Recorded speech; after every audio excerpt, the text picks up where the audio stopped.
administrations have done the same thing. Folks, we know this has happened before, and yet the media is up in arms. For me, this is actually kind of nice. When I was in confinement, Bharara was laughing. Now that he's deployed, I'm kind of laughing. And if we don't act, the system's going to collapse. It is an absolute disaster. It is a disgrace. Bernie Sanders ran on single payer and he lost. Clinton ran defending Obamacare and she lost. People want something different. They don't think plugging holes and patching it up is enough. And just hours from now, the man arrested for jumping the White House fence, 26-year-old Jonathan Tran, will face a federal judge. The Northeast for a monster storm could be some under 2 feet of snow. It gets loose underneath them. Yeah, it gets into him. And there's trouble on pit road. Kyle Busch and Logano.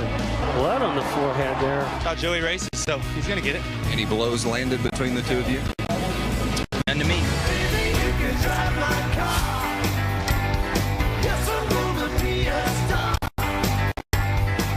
Take a good look, because tomorrow at this time, probably not too many cars going in front of our world headquarters. Oh, look at Unlike that. yesterday, when it was a happy day, and then it kind of turned weird. It was a fight. Kyle Busch and Joey Logano. We all kind of liked it. It's like going to a hockey game, see them fight, drink some good beer.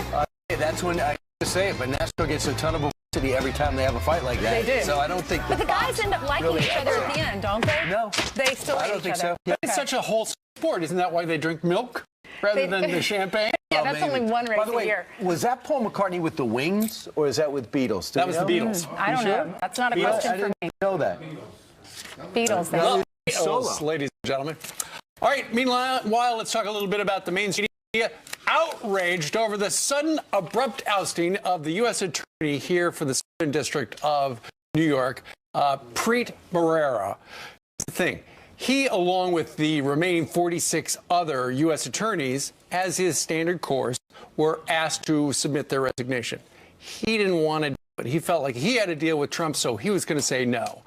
Ultimately, Jeff Sessions called and said, or rather Dana Boente called and said, you're going to quit or then you're fired, just like that. Mainstream media, they didn't like it very much. They had a heyday with it. Listen to what you saw over the weekend on some of the shows.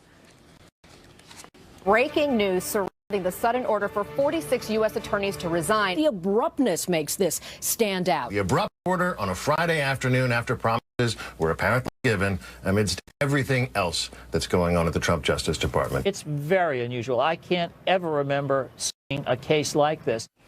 Oh, really, Paul Callan? Remember seeing a case like this? David Brody was on early on Fox and Friends and told people to get out their thumbs to do some Googling. A quick Google search and a thing called Google. Type in Janet Reno and U.S. attorneys. Type in Eric Holder and U.S. attorneys. Folks, we know this has happened before, and yet the media is up in arms. Look, I think there's a larger narrative here, and that is that the media looking for anything to, in essence, try and, quote, get Donald Trump. It's been a game of gotcha since the very beginning. All right, so that was what he was saying. And after he said that, our great producers went back and said, I wonder what did happen in 1993 when Bill Clinton fired all those people. Let's listen. Janet Reno fired every holdover Republican U.S. attorney all across the country. I have asked for their resignations at the request of the president. All 93 U.S. attorneys. A one-day clean sweep. Well, I mean, what do you expect? So if you have a company and you have people that work for you that could possibly be investigating you, because people are saying he's investigating President Trump, or didn't agree with you, or wasn't loyal to your family, your work family, then you probably would expect to fire them, right? You want your own team. You want your own team. So that's exactly what President Trump does. That's what Bill Clinton did too. He fired 90 people. You want to know who this guy is and why he might not be welcome in the Trump family? Because he donated to President Obama's inauguration, rumored to replace Eric Holder, rumored as the Attorney General in Hillary Clinton's administration, protege of Chuck Schumer, and went after the Bush administration. So listen, you might like him, you might have voted for Hillary Clinton, and you like this guy, but Donald Trump is a Republican. This guy is not. So he wants people that think like-mindedly in the White House. It makes sense. Well, somebody who did not shed a tear in their beer was Dinesh D'Souza, because this man told us.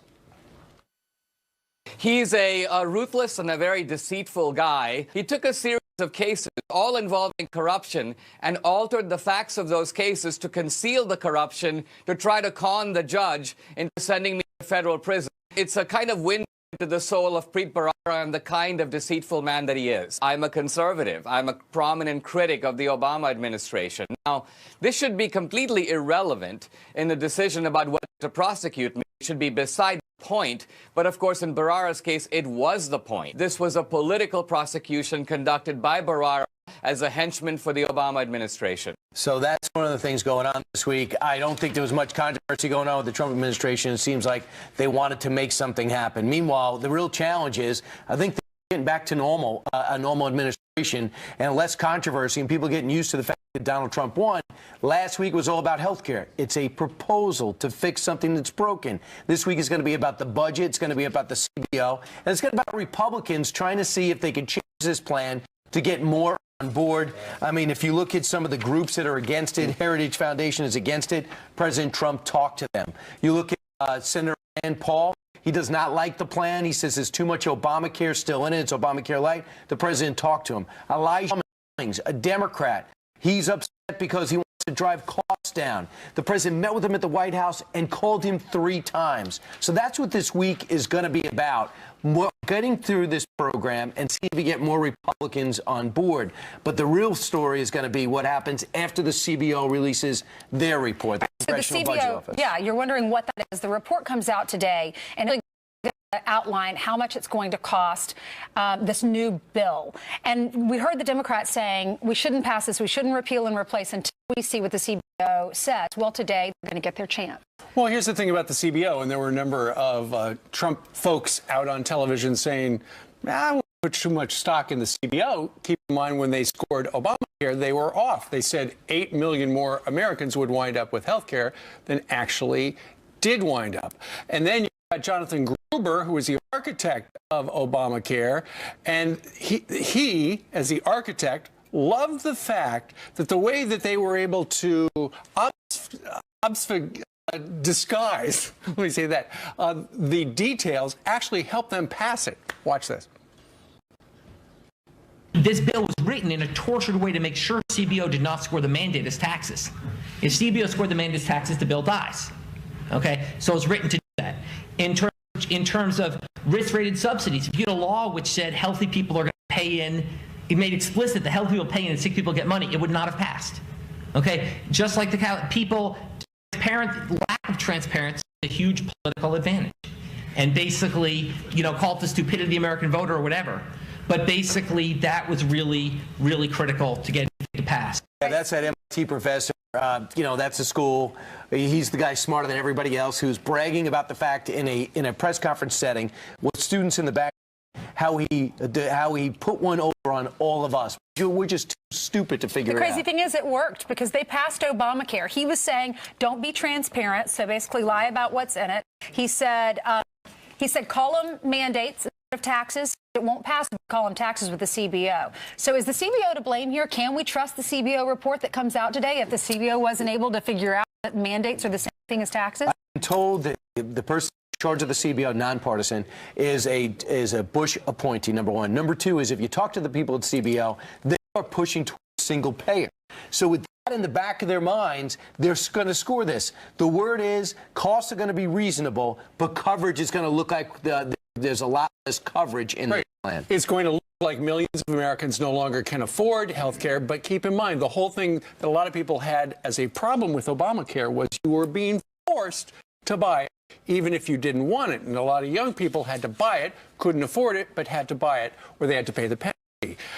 Under the new plan, if you don't want to buy it, if you don't want to cover yourself or your family, you don't have to. Bottom line is to pass it practically. I'm watching Senator Tom Cotton. He's respected by the president and vice versa as anybody. He is not on board. Rand Paul, not on board. Nevada Senator Dean Heller, up for election in a state that Hillary Clinton won, not on board. So the president has got to get Paul Ryan to be flexible so he can factor in some of their concerns. You can't just listen. You're going to have to do some of what they're requesting. Do you agree? Yeah. The president has the power to do that. Hopefully, Paul Ryan and these other Republicans will listen to that. At least listen to the plans. Doesn't mean they have to pass all of them or agree with all of them. Some of them, though. He's got to show not only do I listen, but I'm going to put it in.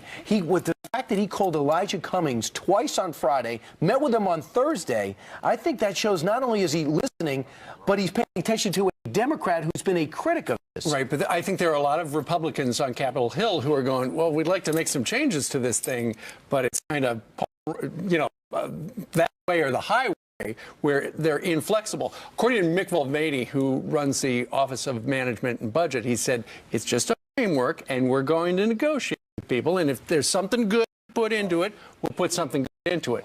I hope that's not just PR. I hope that's true. They're his friends. That's the guy, co-founder of the Freedom Caucus with Jim Jordan. Yep. That's why they're going to have bowling and pizza night tomorrow, Tuesday, at the White House. They can talk about that and hopefully get on board with each other. Hopefully as one there's a big salad party. because that's a lot of fat. I wonder if they're going to order the pizza with shoe like we did in the first hour of Fox and Friends. I think they would. If you missed it, there was a pizza. You saw the Pie top. It was amazing. Steve pushed the button on the shoe. And then it orders the pizza through his phone app. It was here about 45 minutes later. Because it's just too much to press send on your phone. Yeah, that's how they used to do it. It's actually so much easier. Can't handle it. Well, we have some severe weather heading our way, so a lot of people will be staying in, perhaps eating pizza. This blizzard that the Northeast is bracing for, millions of Americans preparing for fierce wind gusts and up to 2 feet of snow. 2 feet. Hundreds of flights already canceled throughout tomorrow. And then we have a brand new video showing the effects of the storm in Milwaukee. Right now, it is blasting through the Midwest before eventually merging with another system off of the East Coast. Meteorologist Adam Klotz will have the latest on the storm's path. That's coming up in just a few minutes, so stay tuned. Now, protests are erupting in Ferguson, Missouri. This happened overnight over a new video in a Michael Brown documentary. The filmmaker behind Stranger Fruit, that's what it's called, claims that this surveillance video shows Brown was involved in a drug deal with employees, suggesting that he did not rob the convenience store. That allegation leading to his deadly confrontation with police. The lawyer for the store says that it was edited and he will release the full version today. Brown's death, of course, sparking days of protests in Ferguson back in 2014. And just hours from now, the man arrested for jumping the White House fence will face a federal judge. 26-year-old Jonathan Tran coming within feet of actually getting inside before he was stopped Friday night. The Secret Service says that he was armed with mace and he had a letter for the president. Tran telling them, though, that he was a friend and that he had an appointment. He faces up to 10 years in prison if convicted. And those are a look at your headlines so far. He said he wanted to apparently did not. Yeah, he did not. They're going to make the fence 12 feet higher, 12 feet high, 4 feet higher. So it'll be much harder for people like Mr. Tran to get in. Because he was running around for a little while. He was. All right, coming up straight ahead. Since when was being patriotic offensive? High school kids are told they cannot wear red, white, and blue at a basketball game because it might make the other team uncomfortable. Oh, no, you might offend one person, so everyone suffers. And have you heard? Most Americans agree President Donald Trump will make America prosperous again. So how's he going to do it? With money. How are they going to make that money? Stuart Varney has that. Coming up next.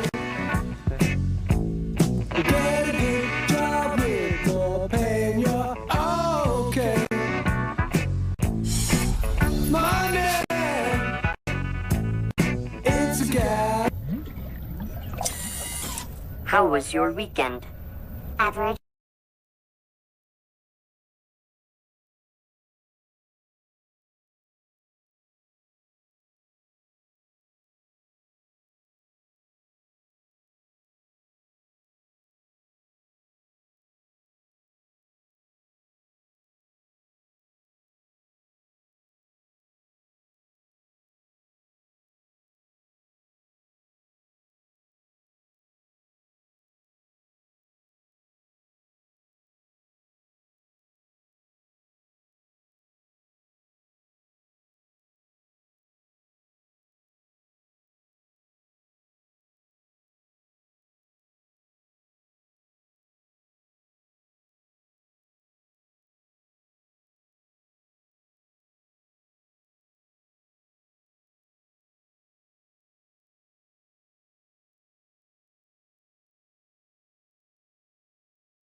News channel on Sirius XM. Your favorite shows on channel 114. Plus every story every 15 minutes. Fox News headlines 24/7. Channel 115.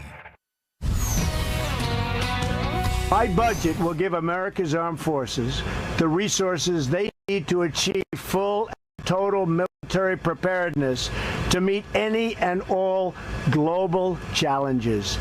And meet them we will. President Trump is set to release his first budget this week. The proposal we hear is likely to bolster defense spending millions and billions of dollars while making sharp cuts to other government programs. Yep, it's creating a stir. For a full picture of the proposal, we're going to turn to Stuart Varney. He's the host of Varney and Company and the Fox Business Network, and I call him the Pocket Hercules of Yes, you FBN. did. Yes. Right. We're still scratching our heads. We don't know what that means. So can you give an idea of what's in this budget and what's not? Okay, first of all, a $54 billion or thereabouts increase in the military spending budget. $54 billion up. Cuts in other areas. For example, there's a proposal that we hear maybe cut the State Department's budget by about a third, cut the EPA's budget, cut the National Institutes of Health, cut the budget there. What you've got... TSA, Coast Guard. Yes. What you've got shaping up here is a titanic clash within the Republican Party. Conservatives want more spending cuts. Moderate Republicans don't want these spending cuts. For example, Mitch McConnell leads the Republicans in the Senate. He says, if you cut the State Department's budget by a third, it will never pass the Senate. But Rob Portman, Republican from Ohio, says, you start cutting the EPA's budget, and I've got trouble cleaning up the Great Lakes. Don't do it. It's the same old problem.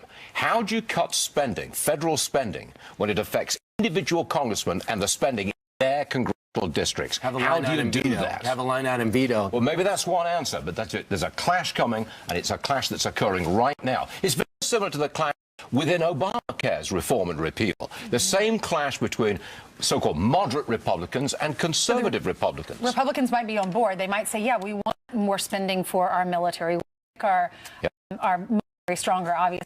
But if we cut from EPA, or we cut from here or there, I might not get reelected. Let me give you the bottom line here. The deficit is going to go up. I don't care what passes in the final form of the budget or Obamacare repeal. You are revenue for the federal government. They can look. The poll says people support him. 54% are optimistic that President Trump can bring us prosperity. That's astonishing. With all these negatives that he gets, 54% think he can achieve prosperity. That's a surprise. He took over an economy that spent $570 billion more than we brought in last year, so not easy. Not easy at all. Thanks so much. We're going to watch you 9 to noon. Got it. There is more liberal chaos. It's erupting at another Republican town hall as protesters shout down Congressman Darrell Issa.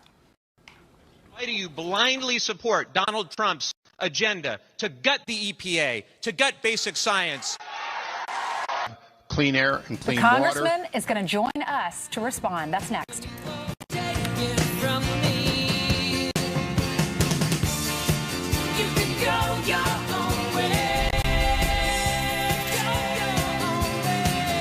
BP uses FLIR cameras, a new thermal imaging technology, to inspect difficult-to-reach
Quick sports headlines right now. Get those brackets ready. March Madness here. The field now set for the NCAA men's basketball tournament. It looks like this. Here are the #1 seeds: Villanova, Gonzaga, first time ever, Kansas and North Carolina, #1 seeds, even though North Carolina lost in their division final, their conference final. Meanwhile, Seinfeld star Julia Louis-Dreyfus celebrating her son's team, Northwestern, making the tournament, tweeting out a dancing Elaine gif. Did I say that right? Yeah. The action starts tomorrow, but she said, "God, let her go to dance, whatever." And a NASCAR wreck triggers a post-race fight between Joey Logano ramming Kyle Busch's car at the end of the Las Vegas race. Moments later, Busch throwing a punch at Logano, leading to an all-out pit road brawl. Logano says the crash was not intentional. He would later say he was never hit, meaning he's the one who hit Kyle Busch, so I guess he won. Yeah, no airbag for a punch in the face. No. Meanwhile, it was his first town hall since Donald Trump was elected president, and California Congressman Darrell Issa faced a tough crowd at home this weekend. Watch. Healthcare in the United States is a multi-billion-dollar business. That protects those at the top earning the billions of dollars. Please get to your question.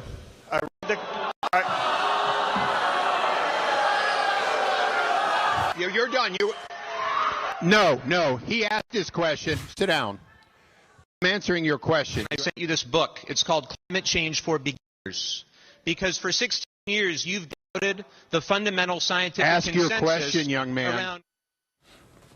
People are making statements. Wow, that got a little heated. So what exactly do they all, what do they really want? Congressman, he joins us now. Good morning, Congressman. Thank you for being with us. Good morning, Leslie. How are you? I'm great. Thank you. How are you doing? What was that experience like? It was lengthy. I did 2 back-to-back town hall meetings, and 2 weeks ago I met with the protesters directly at my office. So the questions didn't change. Between the organized protesters, there were a lot of constituents who had false information that was leading them to specific fears that, as to what's in some of these reforms that I think we were able to ally. They also had some interesting points that I think I'm taking back to Washington. Sure. Like, for instance, ideas to take back? Well, an example, Congressman Murphy is particularly interested in mental health. That came up a couple of times with people who had specific family needs in that area that they want to make sure are still covered as we change the law. These are mostly Medicaid related. Obviously, the gentleman who gave me a free copy of Climate Change for Beginners was actually a declared candidate who decided he was going to use an official event as a campaign event. This is part of American democracy. I don't think anyone should be surprised. The challenge is to make sure you do still get to your constituents. Well, there are sometimes people who want to break up that event with their behavior. Just out of curiosity, Congressman, what proportion would you say were people who were there to hear you and ask pointed questions about what you're doing in Washington, and how many were there simply to try to raise a ruckus, to get it on YouTube, and suddenly there's a meme floating around of you yelling at somebody? Well, sometimes they're both. We used a system where people registered with their home addresses in the district so that we were dealing, to the greatest extent, with people who live in the district. A great many of them are active members of Indivisible, a organized group that does not support Donald Trump, or certainly doesn't support my support of him. But within that group, you have to look and realize that there are people who, even if they never vote for me, they still have a need and a reason to be heard. And I think we were able to give, including streaming, tens of thousands of them that opportunity. Right. You knew you were going to get that when you went back, and you did it twice, which is a credit to you. Are you going to vote for Speaker Ryan plan as it looks right now? You know, I'm not prepared to vote for it as right now, and I think that's not because of a specific, this is unacceptable, but because I think we can do better. I think we can do better in a number of areas of concern, including, we still have a problem of these shrinking pools that were created under the Affordable Care Act. I think it's important that when you look at the individual, if you needed a plan, can we in fact do something to make sure that it doesn't get skewed by such a large amount for sick people? Because if we can't find those affordable plans, we generally move people back into Medicaid or other aid. So I think it's important that we do a little bit more. I'm looking for the budget number. In general, though, we're doing something about a program that's failing, that didn't achieve what it said it was going to achieve. And as you might know, we also have to deal with the cost drivers, the FDA, liability reform, and so on. All right.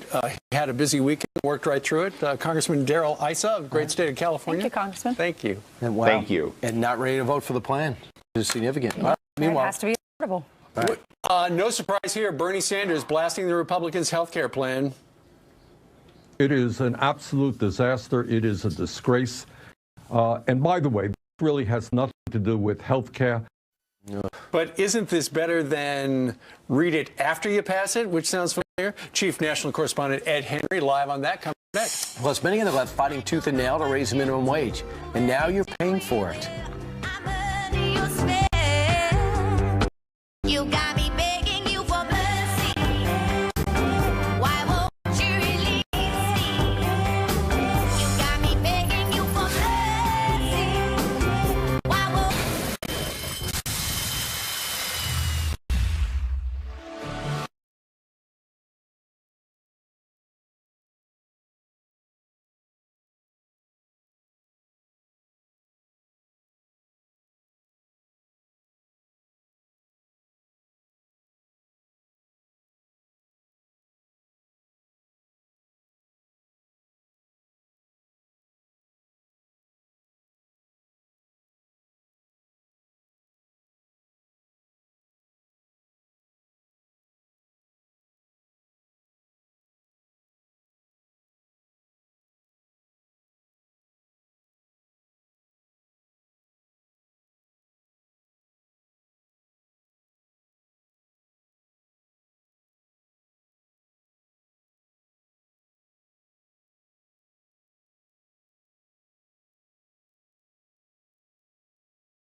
It is an absolute disaster. It is a disgrace.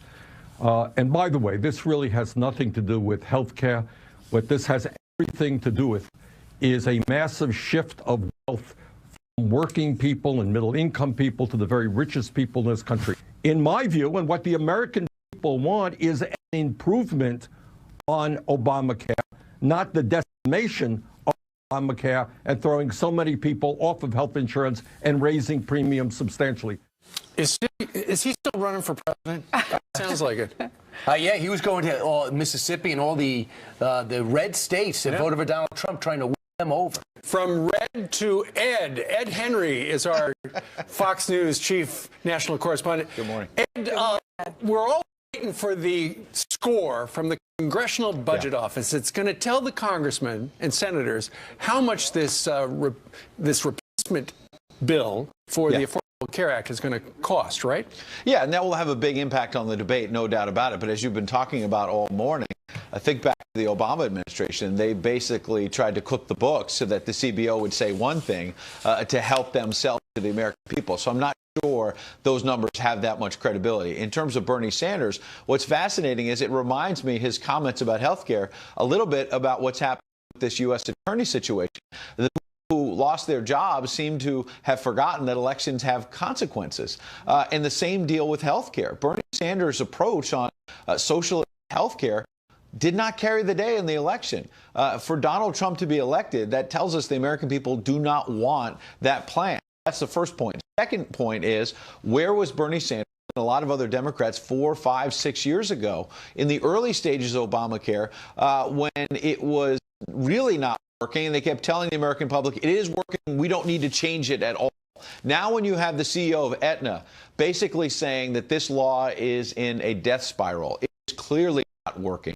Republicans are trying to find something better. And I think that is the one point Bernie Sanders made that makes a lot of sense, which is that the American people don't just want repeal, they want something better than Obamacare. And that's the real riddle for Republicans. They have no choice. They have to do it because our country can't afford to continue down the path we're taking. Kellyanne Conway, we played that Bernie Sanders bite he said over the weekend. This was her reaction.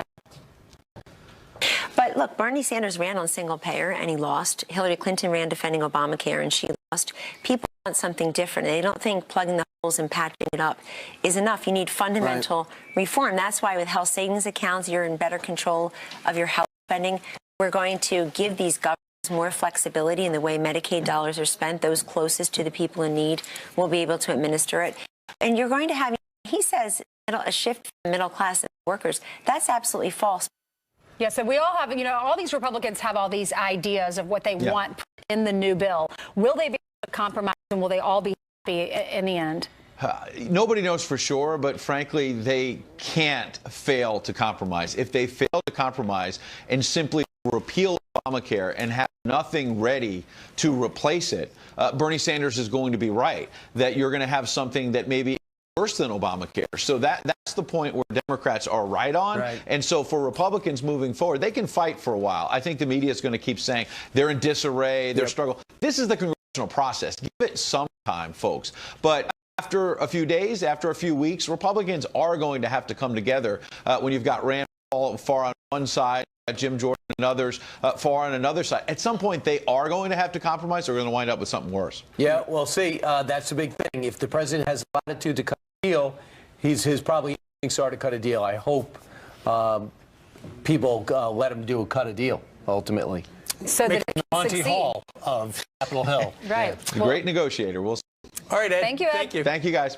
All right, 22 minutes now before the top of the hour. We have got all sorts of news this morning, and Heather's been helping us. Yes, we sure do. Hello. Hello to everyone at home. We have something that developed overnight for you. President Trump planning to host the president of China at the Winter White House next month. Axios reports that a two-day visit is planned for April 6th and 7th at the Mar-a-Lago estate in Palm Beach, Florida. It'll be the first face-to-face meeting between the two world leaders. The spokesman for Russia's President Vladimir Putin is turning the tables, dropping this bombshell, saying that the Russian ambassador also met with Hillary Clinton's campaign team, not just President Trump's advisors. If you look at some people connected with Hillary Clinton during her campaign, you would probably see that he had lots of meetings of that kind, but there were no meetings about electoral process.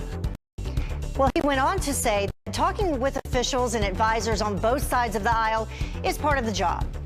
And are you dining out? We'll expect to pay more as liberals press for increasing minimum wage. Restaurants are taking it out of your pocket with a labor surcharge. Now, the extra 3 to 4% tacked onto your bill is making up for the increased labor cost. Business groups claiming that raising the minimum wage in some states as high as $15 an hour is reckless, warning that it could lead to job losses. And finally, teenagers called offensive for wearing red, white, and blue. Students at Valley High School in Iowa decked out in patriotic colors for a basketball team or a basketball game. The opposing team from Des Moines North High School has players from refugee families. Normal person, any educated person can look at that. What the hell are these kids thinking? Well, the student government at Valley High hand-delivered an apology to their school. The students say that they didn't mean to offend and that it wasn't the first time that they used a patriotic theme. And your comments, of course, continue to come in. Back to you. You would think that would have been okay to dress in red, white, and blue, stars and stripes. So unbelievable that like a few people don't agree with her. People, so the majority has to pay the price. Well, I just think red, white, and blue should be universal. But what do I know? I thought Colin Kaepernick was crazy, too. Straight ahead. Winter is making a vicious comeback as millions of Americans brace for a blizzard. Who's about to be buried under as many as inches of snow? We're not going to tell you. You got to stick around. We're live. It's you. Plus, mainstream media and hysterics after the ousting of Obama-era U.S. attorneys. Roberto Gonzalez came under fire from now Attorney General when he did the same thing under President George W. Bush. He responds live next.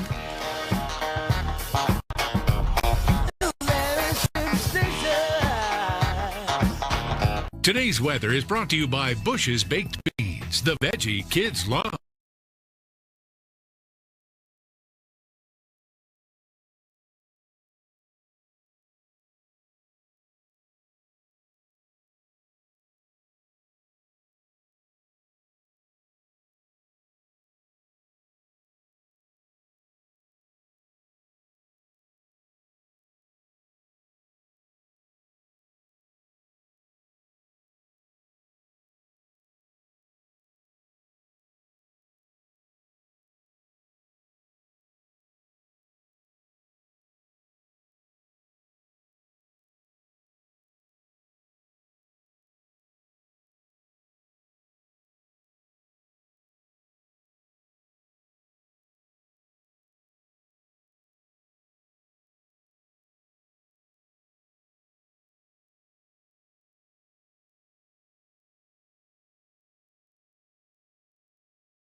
Well, we've been talking about it all morning. Despite the mainstream media narrative, it is pretty standard for appointees of the previous administration to leave the Department of Justice in the early months of a new presidency. One of the most memorable firings in recent history, well, back in 2007, George W. Bush Attorney General appointee Albert Gonzales came under fire for ousting a number of U.S. attorneys, claiming he did it based on poor performance and not politics. And that led to several hearings and this now famous exchange with the future Attorney General, then Senator Jeff Sessions. The thing that caused a lot of us concern was you had a press conference at the Department of Justice. You stated, I was not involved in seeing any memos, was not involved in discussions about what was going on. I don't recall the contents of this meeting, Senator. I know. I'm worried about it. I guess I'm concerned about your recollection, really, because it's not that long ago. It was an important issue, and that's troubling to me. Well, that was the beginning of the end for Gonzales, who resigned from office a couple of months later. But now he's back, joining us, former Attorney General of the United States. Back to explain. We got former Attorney General and author of Faith and Allegiance, Alberto Gonzales, joins us right now from Nashville. Good morning to you, sir. Good morning. It's good to be back. Yeah, no kidding. All right, so here in New York, they're making a big deal out of Preet Bharara being ousted. Apparently, he was asked to resign. He said, I'm not leaving. So then he wound up getting fired. Something like 46 remaining. And others have done remarkable service on behalf of America and the Department of Justice. But it doesn't matter, and people may think it's unfair, but that's just the way it works. They serve at the pleasure of the president. They know that, and when the president no longer has pleasure in your service and asks you to leave, you leave. And quite honestly, again, I respect the work that Preet has done, but it is arrogant to say I'm going to stay and to have the president and the Attorney General fire you. To me, it's very, very unfortunate. Absolutely. And then you watch the mainstream media, the hypocrisy is stunning. Jan Marino did the same thing. Eric Holder did the same thing. But they're trying to make it sound like Donald Trump woke up in the morning and decided by sundown, I'm going to fire all of them. Well, and that's right. And listen, the president has a great deal of discretion in this arena with respect to political appointees. He can remove someone for no reason, for a bad reason. So long as it's not really to obstruct justice, then he can do whatever he wants to. We may not like it. We may think it's a bad idea. We think it's unfair that he needs to give these people notice and an opportunity to find another job. But that's the way that it works here. And so I'm not quite where the story is, quite frankly. I know when only 46 of Barack Obama's U.S. attorneys were still remaining out of close to 100 because half of them knew, you know what, new administration, he's going to want his own team out there. That's correct. Now, there is some reporting out there that Preet had a conversation